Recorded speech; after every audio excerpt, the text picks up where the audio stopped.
Crowe en Argentina presenta Ciclo 2025 en Foco. Un encuentro organizado por Crowe en Argentina y por Fórmula Asesores Financieros.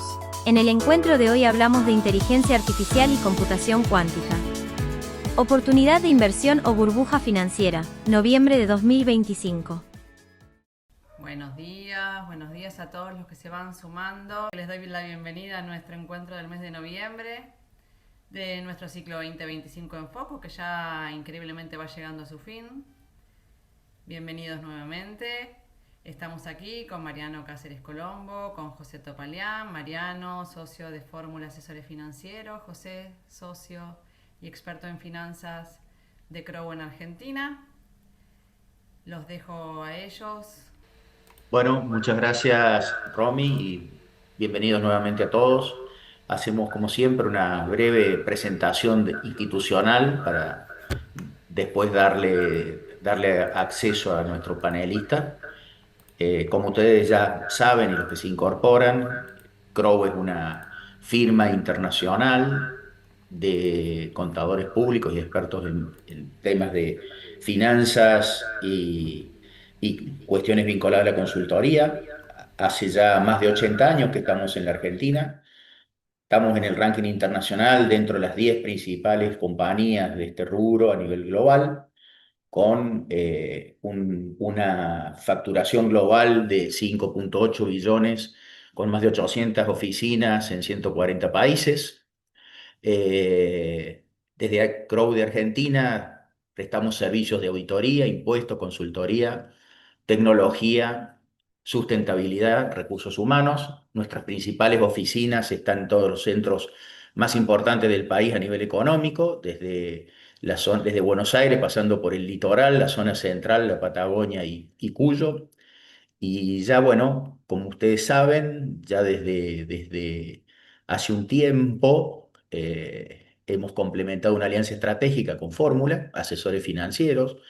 Fórmula es una firma de asesoramiento financiero, especialista básicamente en gestión de patrimonios de personas y empresas. Hoy, como siempre, nos acompaña Mariano. Mariano Cáceres Colombo es un magíster en finanzas de la Universidad Torcuato Di Tella, profesor universitario, y es nuestro experto y socio fundador y director de Fórmula Asesores Financieros.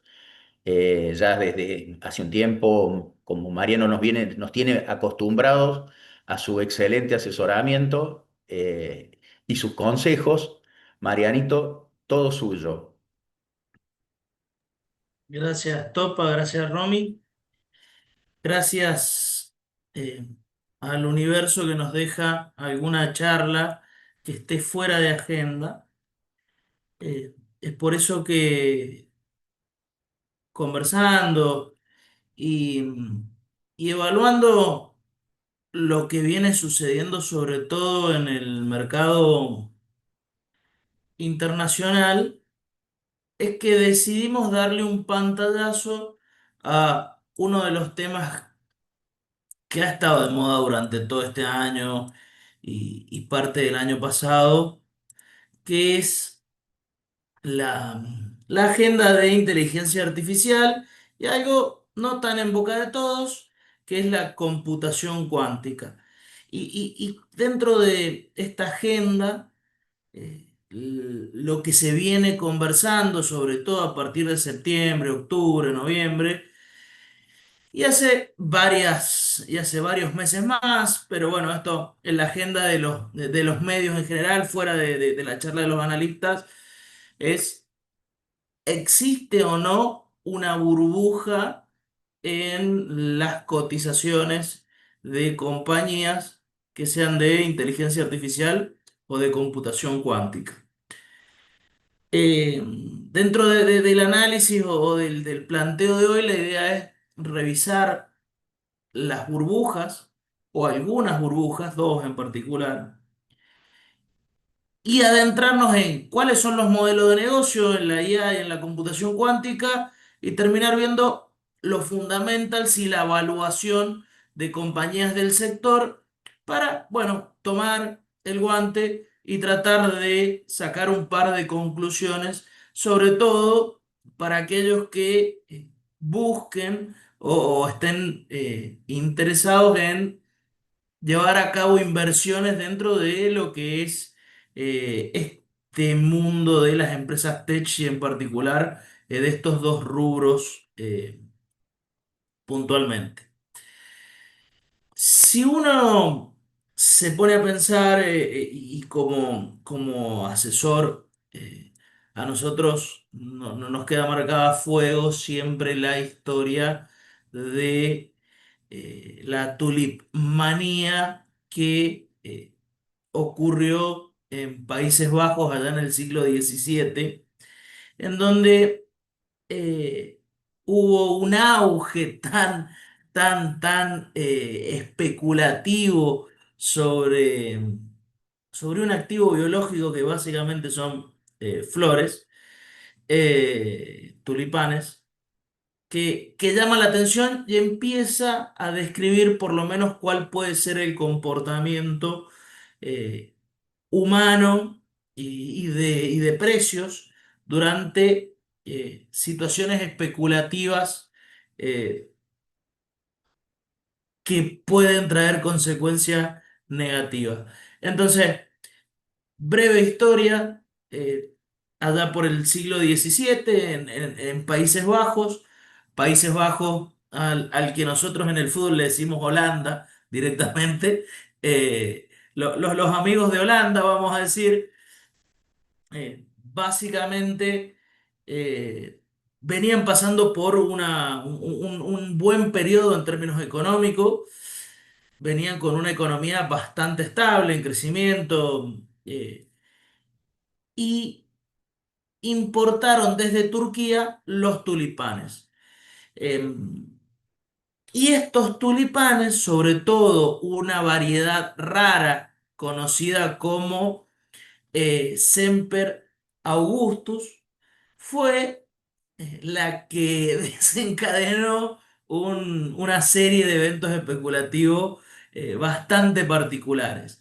Se importó y eso significaba o tenía una simbología con respecto a estatus. El que tenía esos tulipanes representaba que tenía un alto estatus. En esa situación de bonanza económica, empezaron a existir muchos que demandaban para mostrar su estatus estos tulipanes. Incluso se llegó a crear, allá por el 35-36, un mercado de futuros de tulipanes. Es decir, yo te vendía mi cosecha de tulipanes a futuro. En este auge especulativo llegó a valer 10 sueldos de un panadero, un solo tulipán, eh, llegó a valer el precio de una casa en Ámsterdam, un solo tulipán, y, y lo que sucedió en esta vorágine especulativa de precios tan altos es que un día, en 1637, en su fase final, nadie más subastó para comprar tulipanes, se fueron a cero los precios, algo que valía una casa, eh, en un par de horas valía cero, no valía nada, por lo cual generó una pérdida de riqueza y de valor para los especuladores bastante importante. En eso vale aclarar que esto no fue una crisis que se llevase puesto a la economía holandesa, pero sí nos deja un par de enseñanzas y de etapas que suelen tener las burbujas, en las cuales uno como inversor individual o eventualmente como gestor de inversiones institucionales tiene que entender al momento de participar de algo que es trending topic, como puede ser hoy. Temas relativos a la inteligencia artificial, la computación cuántica, y me va a salir el pistacho, porque todo tiene también pistacho hoy en día. Pero en ese sentido, eh, nos deja un par de enseñanzas y entender cuál es la dinámica. Esto no tuvo un factor extensivo para el resto de la economía, fue algo focalizado y sí, lo raro es que básicamente es un bulbo sin un valor eh, operativo y práctico en la vida real, salvo que simbolizar estatus. Pero si nosotros encaramos y queremos analizar burbujas en el mercado financiero, en particular, algo que puede asemejarse o asimilarse por básicamente tratarse de empresas del sector tecnológico, es la burbuja.com. Y todo evento de burbuja tiene una narrativa. Las narrativas son eso que le dan combustible al crecimiento de precios, dejando de lado algunas cuestiones racionales o de sentido común. Para la crisis.com, la narrativa era que el Internet lo cambiaba todo, que iba a restablecer las cadenas de valor, que el tráfico, es decir, los clics, solo los clics valían más que las ganancias en particular. Cuando se la tildaba de burbuja, se decía que no era una burbuja, sino que era una revolución. Es decir, había una narrativa que era lo que trataba de sostener valuaciones muchas veces fuera de lugar. En ese sentido, si uno se sienta y analiza cuál era el contexto macroeconómico, era un contexto de eventualmente complacencia en los 90 y aciertos por parte de la Reserva Federal, fuera de algunas crisis de emergente que existieron en el medio.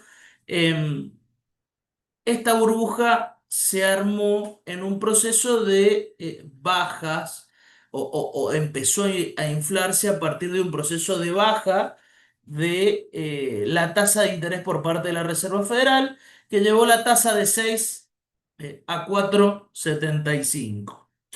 Y podemos fechar el inicio de esta burbuja a partir del IPO de Netscape, en donde el primer día que salió a cotizar eh, subió 150% su precio y era una empresa que presentaba cero ganancia, es decir, operativamente no tenía resultados positivos. Si uno piensa para qué tiene una empresa, para qué compra una empresa, es para que genere resultados positivos.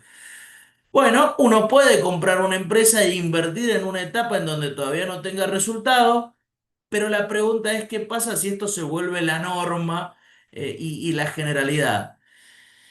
En medio de esto, si uno hace un análisis y puede ver fuera del recorrido de la tasa de la Reserva Federal, que vemos que en el inicio de eh, esta burbuja tendía a la baja, incluso profundizó sus bajas allá por el 98. Eh, Podemos ver, por otro lado, en el Nasdaq, que es el índice que nuclea compañías de índole tecnológica, que tuvo una escalada bastante importante, algo así como un 400% desde el inicio de la burbuja, más de un 40 anual en subas. Y en esto que decíamos de los IPO, cuando menciono IPO, por las dudas que alguien se quede fuera de la terminología, estamos hablando de la primera vez que sale a cotizar una acción al mercado de capitales, es decir, oferta pública inicial. Estos IPO al 99 llegaron a ser el 76% de las empresas no tenían ganancia de las que hacían IPO. Es decir, un caso particular puede existir de alguna empresa que esté en una etapa de desarrollo todavía que es inmadura, pero la realidad es que si el 76% de los IPO salieron sin ganancia, es algo para preocuparse. Incluso si uno hace el análisis de todo lo que tenga que ver con financiamiento para proyectos que tengan que ver con Internet o .com, lo que puede ver es que en el auge especulativo incrementaban la cantidad de IPOs, y no solo eso, sino que la suba promedio de los primeros días de trading eh, eran muy altas, sobre todo en los picos de la burbuja entre el 99 y el 2000, y los montos que levantaban en miles de millones de dólares eran muy altos en términos comparativos en la serie histórica, y esto está sin actualizar por inflación. Así que imagínense, son 64.000 millones de dólares de hace 25 años o 26 años. Eso actualizado por inflación es un numerito. Dicho eso, es decir, el mercado de empresas que salían a cotizar evidenciaba claramente eventos especulativos y posicionamiento sobre empresas que no tenían ganancias.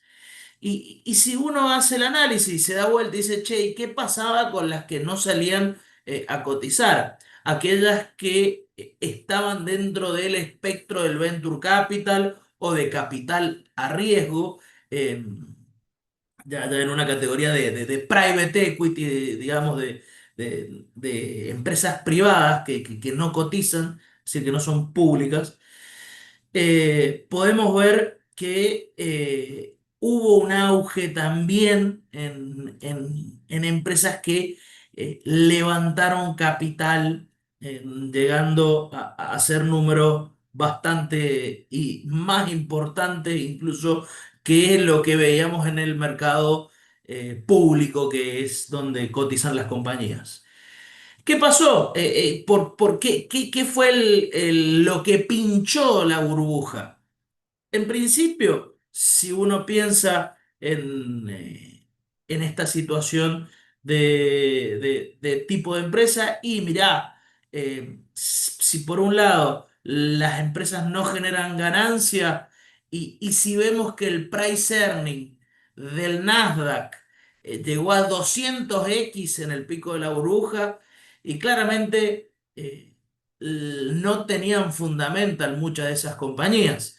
A ver, en eso, si uno lo evalúa y lo piensa mirando casos puntuales, tenemos a Amazon, que llegó a tener una capitalización de mercado de más de 25.000 millones de dólares, pero Amazon en ese momento solo vendía libros. Tenía una página y vendía libros.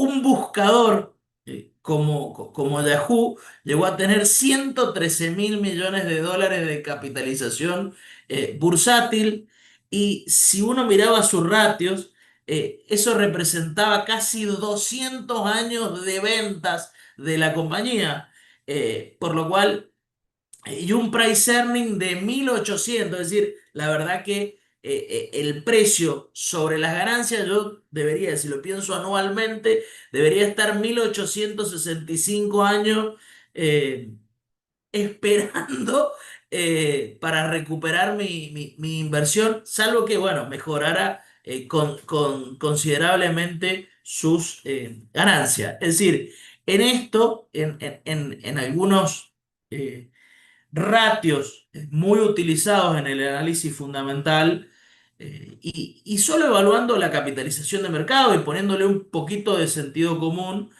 uno puede evaluar con el diario del lunes que hay compañías que la verdad que estaban bastante sobrevaluadas. Entonces, ¿qué es lo que empieza a pinchar la burbuja? Y por un lado, vuelve a cambiar el ciclo de política monetaria. La Fed empieza a subir la tasa de 4,75 a 6,50. Se pone más cara el nivel de la plata, el costo del dinero se pone más caro. Eran empresas que estaban muy endeudadas también, la mayoría, entre 5 y 15x de deuda sobre equity. La verdad que eran cuestiones bastante exuberante, incluso en la época en donde el presidente de la Reserva Federal anunció o mencionó la famosa pregunta de si estábamos en una etapa de exuberancia irracional. Es decir, lo dijo Greenspan, Alan Greenspan, que era el presidente de la Reserva Federal de los Estados Unidos, al inicio de la burbuja. No sé qué habrá opinado ya cuando terminó de inflarse. Entonces, allá por el 2000, y con estos picos de burbuja y con el Nasdaq habiendo llegado a máximos, con un cambio en la política monetaria, sumado a vencimientos de periodos o lock-up periods en cuales los insiders, los mismos participantes de la compañía no pueden vender. Cuando se hace una IPO, es decir, una empresa sale a cotizar y le tocan acciones a los directivos, tienen un periodo generalmente de 6 meses en donde ellos no pueden vender acciones. Vencidos ese periodo, pueden vender acciones. Bueno, en el 2000 empezaron a vencer muchos lock-up periods en los cuales podían vender los insiders. Entonces, si uno ve que las personas que tienen más información de la compañía están vendiendo sus acciones en términos de realizar ganancias y no para invertir en otro proyecto que sea público, eso, eh, prácticamente es una señal de alerta. Eso sumado a algunas desregulaciones para shortear las compañías o vender en corto, llevaron a que 3 días después de su máximo empezara una caída en picada, un bear market que destruyó el Nasdaq en un 78%. Es decir, el Nasdaq perdió más de 5 billones de dólares, billones en los términos latinos, es decir, millones de millones. Eh, por lo cual eso representaba más o menos hoy el PBI de Alemania, lo que se perdió en capitalización bursátil. ¿Y qué nos dejó? Y bueno, hubo empresas, más de 500 empresas.com quebraron. Eh, la verdad es que el 90% de los IPO valían menos de $1 para 2002. Y hay empresas que tardaron muchos años, incluso el Nasdaq tardó hasta 2017 eh, en recuperar el valor que había arribado en el 2000. Es decir, hubo un periodo de recuperación bastante importante, por lo cual haberse equivocado, haber comprado en ese momento el triple Q, y si tuve que esperarlo, la verdad que tuve que esperar hasta 2017 para recuperar el nivel. En ese sentido, si uno mira empresas como puede ser Amazon, que si bien es una empresa totalmente distinta, cambió en su modelo de negocio. Para recuperar su valor tuvo que esperar hasta 2009. Yahoo, que era la verdad la verdadera exuberancia irracional, terminó vendida a Verizon. Eh, Cisco, Cisco se demoró, eh, te diría que actualmente está luchando por llegar a los niveles que presentaba de precios durante esa época. Qualcomm demoró 21 años en recuperar o en tener esos niveles de valor. Es decir, che, ojo, a veces equivocarse en una de estas te puede hacer perder mucho patrimonio. No todo el mundo tiene 25 años para esperar que se recupere una inversión. Es decir, las burbujas, eh, como estas tienen efectos, tuvieron efectos sobre la economía, generaron recesión. Fue una crisis financiera que se transformó posteriormente en una crisis de la economía real. Es decir, terminó contagiando la economía real. Por lo cual, ¿Qué podemos decir? Precios y valuaciones exacerbadas, sostenidas por medio de narrativa y ciclos de política monetaria que tienen mucho que ver con el costo del dinero y la locación del mismo. Y por último, indicadores de alerta pueden ser cómo viene el universo de los IPO o cómo viene el Venture Capital. Dicho eso, y bajo un paraguas similar a este, vamos a hacer un análisis de lo que tenga que ver con inteligencia artificial. Antes que nada, uno siempre cuando va a analizar un rubro o un sector, tiene que entender cuál es el negocio. Dentro de la inteligencia artificial existen dos grandes ramas, las cuales son dos modelos de negocio distintos, tienen objetivos distintos, compradores distintos, en los cuales tenemos la IA generativa, que es la que hoy está en boga, y la IA no generativa. En la práctica, la IA generativa es la que produce contenido nuevo a partir de texto, código, imágenes. Yo escribo un prompt y tengo nuevo contenido, genera contenido nuevo. La IA no generativa, por su parte, se utiliza para automatizar, predecir, clasificar, es decir, etiqueta, tiene otro eje. Eh, ¿Qué vende? La IA generativa vende modelos, copilots, modelos adaptados a determinado rubro y aplicaciones de usuario final, como puede ser asistente de código o el típico ChatGPT,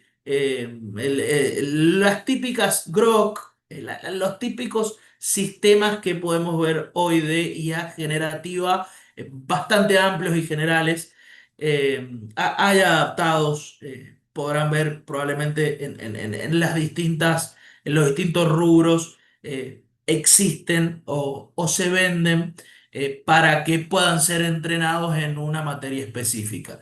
Por otro lado, la IA no generativa básicamente vende soluciones como de software para realizar estos procesos de predicción y automatización, por lo cual muchos de sus clientes son compañías de consumo masivo, bancos, seguros, y lo que buscan es ahorrar tiempo y plata en personal que eventualmente haga esa tarea tratando de automatizarla. Por otro lado, en la IA generativa, ¿quiénes pagan? Y bueno, hoy pagan grandes empresas para desarrollo de investigación y desarrollo, para marketing, para IT, usuarios finales, y la finalidad práctica de esto es eh, crear y aumentar la productividad, es decir, aumentar los outputs. ¿Cuáles son los modelos de ingreso de uno y de otro? La verdad es que la IA no generativa lleva un tiempo, son suscripciones o tarifas por uso. En el caso de la IA generativa, es más nuevo, está buscándosele la vuelta para que sea también software as service, pero también tiene cobro de tokens, puede ser como es el caso de asistentes de código, muchas veces te cobran por la cantidad de código generado nuevo. Tiene dos niveles de cuello de botella, es decir, donde tenemos los puntos a analizar en la práctica. La IA generativa es el GPU, la capacidad, el costo, el almacenamiento y temas de regulación. Por otro lado, la IA no generativa básicamente es la posibilidad de equivocarse en el tema de datos y que la inversión me dé un retorno en base a los costos que yo termino ahorrando. Vista esos dos esquemas de inteligencia artificial, la pregunta es, che, ¿y esto cómo viene en adopción? Es decir, estos son los negocios, pero estos negocios vienen funcionando, están avanzando, están siendo aceptados por el mercado, están siendo pagados por las compañías. Bueno, IA no generativa, la realidad es que lleva un tiempo, tiene una aceptación alta, ya es un estándar, tiene una madurez establecida. Esto estuvo de moda 2010, 2012, el hype de esto ya pasó, son herramientas que suelen utilizarse, y el horizonte del retorno de inversión puede medirse y es de corto. Y bueno, si la están incorporando ahora, seguramente será mediano, pero todo se recupera con mejora de márgenes, porque, como decíamos, suelen ser tareas repetitivas y cuestiones operativas en las cuales son reemplazadas por un software. Eh, la discusión o el debate se plantea a través de la IA generativa, esta que genera contenido nuevo y que es contenido que puede ser utilizado para aumentar mi productividad. Por lo cual, acá estamos en el pico del hype, es decir, en lo más alto de las expectativas. La penetración de mercado, este es un dato discutible. Hay que ver la fuente de donde lo saqué, es de bancos de inversión, por lo cual lo que uno puede pensar es que están dentro del hype, pero 30 a 50 es una diferencia bastante amplia. Es decir, no sé cuál es el grado de penetración, viene ingresando en el mercado, viene siendo un tema de debate, ya lo vamos a puntualizar. La verdad es que está en etapa de disrupción. El objetivo de inversión en esto hay que evaluar la infraestructura de cómputo, la escala, el ajuste de la sintonía fina de las distintas herramientas, plataformas o APIs que yo pueda llevar adelante. Y en esto, la verdad es que la pregunta es el retorno de inversión de esto. ¿En qué periodo debería existir? Y mira, es mediano largo, por lo cual, ojo con las evaluaciones, no es algo que vas a ver impactado en 2026 en las compañías. Es decir, estamos en una etapa previa. ¿Cuáles son los riesgos del negocio de IA no generativa? Y mira, el riesgo de atrasarse, que la competencia sea mucho más eficiente que yo y me deje afuera de la IA generativa. Y la verdad es volverme loco, invertir y gastar sin saber cuál es mi horizonte de inversión, no tenerlo claro. Y la otra es, muchas de estas ideas pueden tener alguna colisión con el riesgo regulatorio, por lo cual son temas a evaluar, son temas a explorar.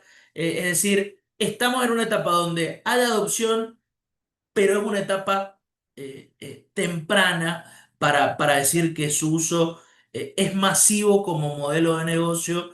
eh, por lo cual son dos situaciones distintas. Y sobre la que uno charla y piensa hoy para esta charla es sobre la IA generativa. En eso, el hito de adopción o cuando empieza el boom, la realidad es que empieza, si uno puede darle fecha, es en noviembre de 2022 con ChatGPT de OpenAI. Hito de adopción, en 2 meses había 100 millones de usuarios activos. La verdad que muy rápido. Y después el resto de las compañías líderes en tecnología fueron lanzando sus modelos de inteligencia artificial generativa para todo público o particulares para distintas industrias. En el 24-25 es donde empezamos a ver la etapa de hiperaceleración del gasto en data centers, lo cual necesita capacidad de procesamiento y de cómputo, lo cual implica que hay muchas compañías que se dedican, muchas, pocas compañías que se dedican a los semiconductores y a producir chips, que son las principales beneficiadas del 24 y del 25. Incluso si uno evalúa y mira cuáles son las proyecciones de inversión de CAPEX en lo relativo a inteligencia artificial para el año que viene son muy altas por parte de las líderes del mercado, como puede ser Microsoft, Google, Amazon, Meta. Eh, se habla de números bastante amplios. ¿Qué es lo que hace a veces tocar la campanita y decir, che, ojo, que podemos estar pisando una burbuja? Es, ok, Nvidia líder en la producción de chips dentro de esta revolución, entre signo de pregunta, eh, llegó a cotizar 5 billones en términos latinos, millones de millones, de market cap o trillones en términos anglosajones. Eh, Entonces, llegó a un nivel que ninguna empresa había llegado como hito histórico ahora durante el mes de octubre. Lo cual encendió un par de alarmas y es que nos lleva a hacernos estas preguntas. Dentro de esto, y pensando en el mismo esquema que la burbuja.com, uno piensa, che, ¿cuáles son las narrativas de la IA? Bueno, todas las tenemos frescas, es la tecnología más importante del mundo, estamos viviendo el momento iPhone de la inteligencia artificial, quien domine la IA dominará el siglo XXI, si no estás invirtiendo en IA, estás invirtiendo en el blockbuster del futuro. Recuerden Blockbuster como la cadena en donde yo iba a alquilar películas y su competidor principal era Netflix y ya sabemos quién ganó. Por lo cual, en esto hay un hype y hay una serie de narrativas que la IA es todo, la IA va a cambiar todo, la IA es lo más importante de la historia de la humanidad. Es decir, hay una narrativa que fomenta a decir, che, ojo que no voy a... Puede haber valuaciones que están caras, pero mejorará. Mira, esta narrativa está buenísima. Hay mucho de eso. Hay que ver cuánto es real y cuánto es solo hype. En eso, si uno evalúa la política monetaria de los Estados Unidos, y pensamos que el 2022 fue un año de mercado muy duro para empresas tecnológicas. El Nasdaq cayó en 2022 un 33%. Dios me libre y guarde de otro 2022 pronto. Pero en ese sentido, veníamos de un mercado bajista, de un bear market, cuando empieza... eh, o cuando es el hito fundacional de las IA. En este caso, el ciclo de suba de tasas es el más importante desde 2008 para acá, es decir, casi en 20 años. Es un ciclo muy agresivo de suba de tasas en donde se empezó a gestar o a formar los primeros eh, pasos de la IA generativa. Y la verdad es que ese ciclo también, en el último trimestre del año pasado, se dio vuelta y cambió a donde el costo del dinero empieza a ser más barato, empieza a ser más accesible, por lo cual se hace más fácil conseguir dinero hoy en día a estos niveles de tasa. Vale aclarar que desde fines de el 22 o desde enero 23 a hoy hay un anualizado de 30% por parte del Nasdaq, acumuló un 113%. Recordemos que el Nasdaq también venía golpeado a partir de ese año. Entonces, ¿cuáles son los motivos para hablar de burbuja? ¿Qué es lo que nos lleva a charlar de decir, che, hay burbuja? Y bueno, mirá, si uno vuelve a hacer la película y mira los IPO con ganancias negativas, es decir, no tienen ganancias, tienen pérdida, fueron en 2022 el 76%, en el 23 65% y 64% del 24%. Es decir, todas empresas sin ganancia. La verdad es que si uno sigue analizando empresas del sector, puede llegar a ver price earnings, precio sobre ganancias de una empresa como Palantir, en 450x, es decir, con las ganancias que tiene esa compañía, para respetar y responder esa evaluación, debería esperar 450 años. El market cap mencionado de Nvidia, la realidad es que dentro del segmento de Venture Capital acapararon bastantes dólares las empresas relacionadas con IA. La verdad es que está un poco por encima del promedio el price earning del Nasdaq. No estamos en ese 200, pero bueno, está en 29, por arriba de su media histórica de entre 15 y 20. La verdad es que muchos pilotos, muchas empresas piloto no tienen un ROI comprobado. Tenemos empresas como OpenAI con un price to sale de 38. Eh, la infraestructura de IA representó 1,1 puntos porcentuales del PBI de Estados Unidos en el primer semestre. Hay muchas charlas sobre el FOMO circular en donde Nvidia invierte en OpenAI, OpenAI invierte en Microsoft, Microsoft invierte en Nvidia y así sucesivamente. Vemos que hay un FOMO circular, y las Big Tech invierten y es dinero que se habla de que no sale del mismo círculo, es decir, no hay externo que entre a ese círculo tecnológico. Y para cerrar, algo bueno, una encuesta reciente de Bank of America en gestores habla de que el 54 está viendo una burbuja.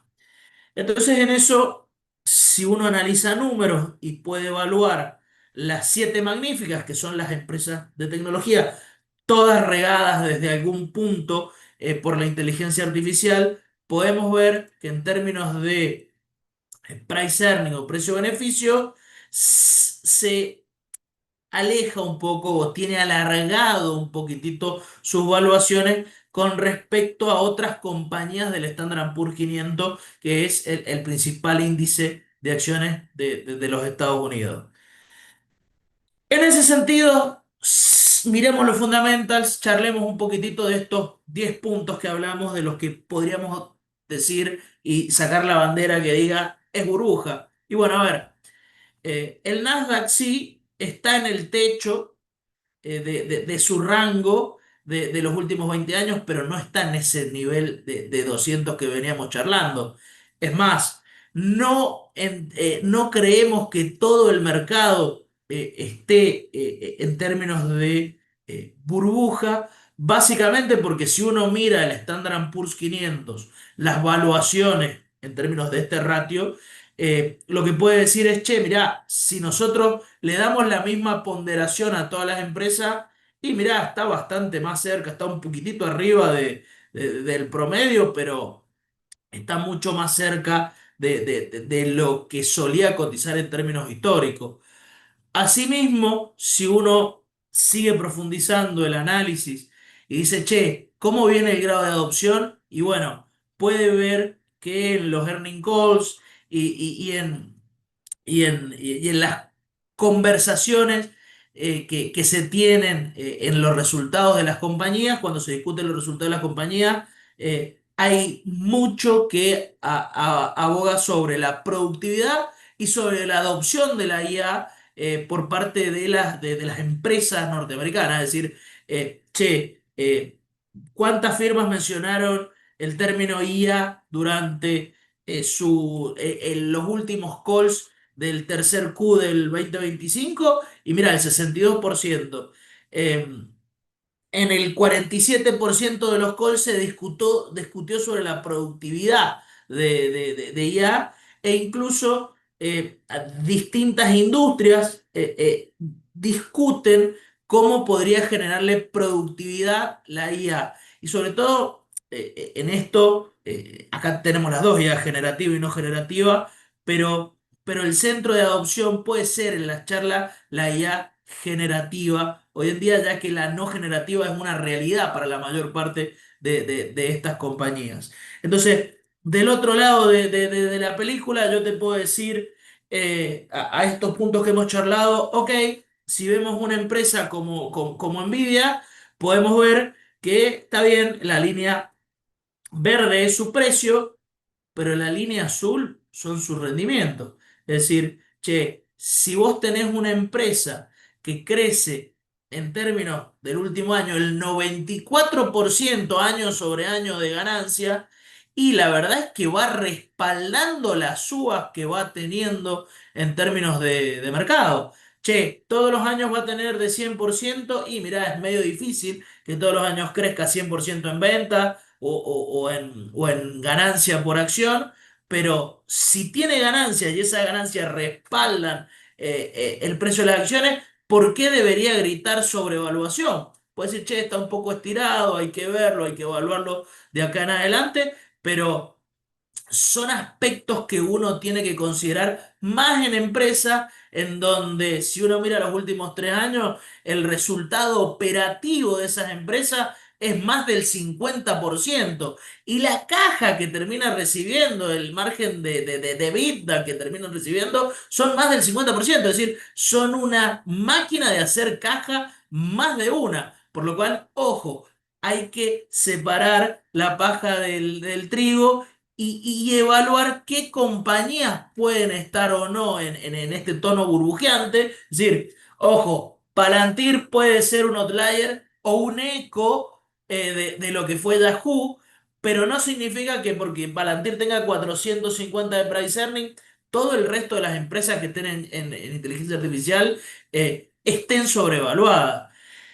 En ese sentido, la verdad es que en el crecimiento de infraestructura, y si la pregunta tiene que ver con infraestructura, la verdad es que Estados Unidos invirtió entre el 5 y el 6% del PBI en la era de los ferrocarriles y hasta el 4% del PBI en la era que había que armar la infraestructura para Internet. Es decir, estos cambios tienen gastos y son gastos que eventualmente pueden quedar y servir de infraestructura para el futuro. Es decir, todo esto, estos gastos que se hicieron luego de que se pinchara la burbuja.com, fueron la base o la infraestructura necesaria para seguir avanzando en el futuro y que esa tecnología pudiese ser utilizada. Y si uno se pone puntualmente, punto por punto, a ver de los que acabamos de conversar, que pueden ser, che, ojo, hay burbuja, eh, y lo charla en términos de gestores,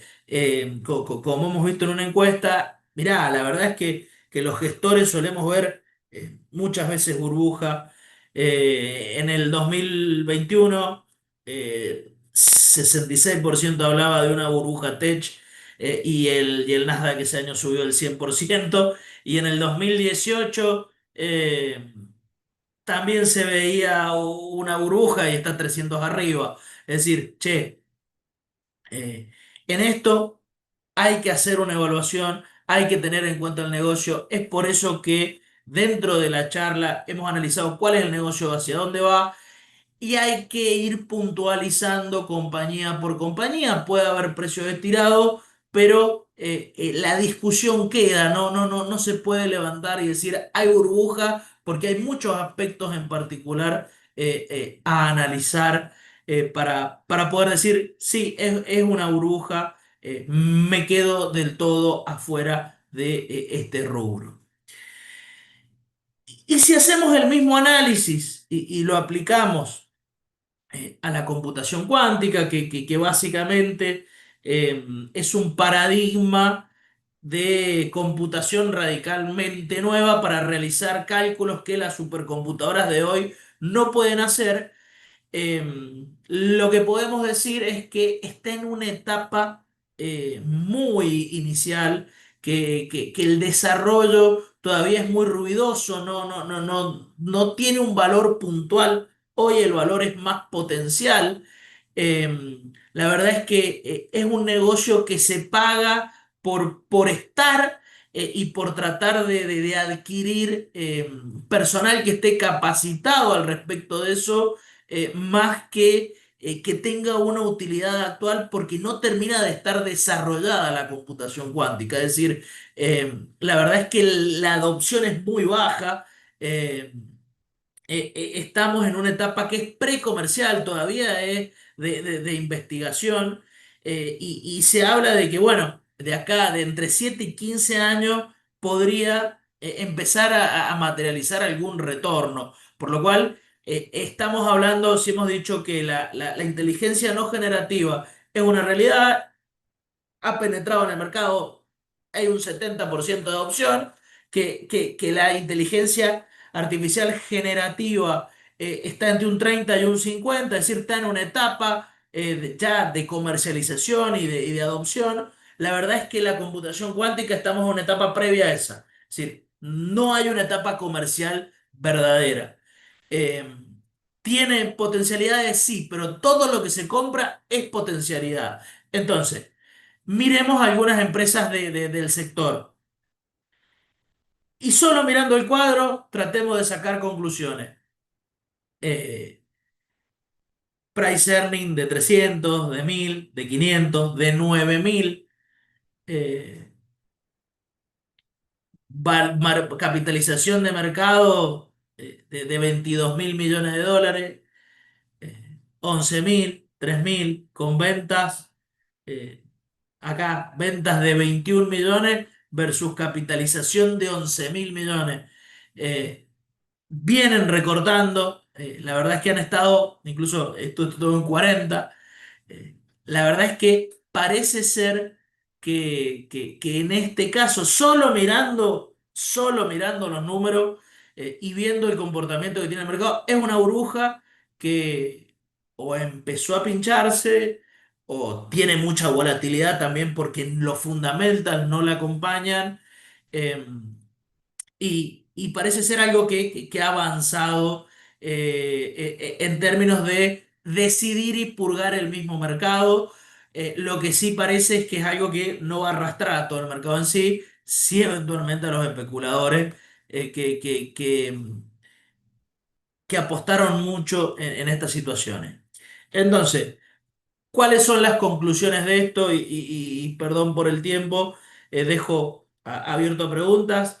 Es el universo de inteligencia artificial, la verdad, sigue siendo una incógnita, es algo que es bastante difícil de responder si hay burbuja o no.